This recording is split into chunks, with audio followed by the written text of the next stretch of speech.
ತರುವಿನ ನೆರಳು ಕೊಡುವಂತ ಸುಖವು ಕೊಡುವನು ಕೃಪೆಯ ದಿನವು. ಸ್ಥಿರ ಇರುವ ಮನ ಎನಗಿರಲಿ ಶರಣಾಗತಿ ಎಂದು ಬರಲಿ. ಭಗವಂತನ ಪ್ರಿಯ ಮಗನಿವನ ಸಾರಿ ಬದುಕು ಇರಲಿ.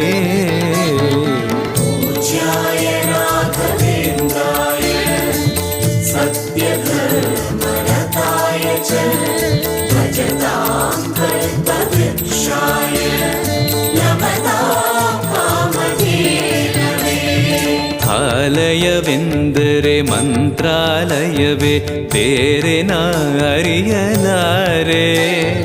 ರಾಜನು ಎಂದರೆ ಶ್ರೀ ಗುರುರಾಜನೇ ಮತ್ತು ನಾ ತಿಳಿಯಲಾರೆ. ಆಲಯವೆಂದರೆ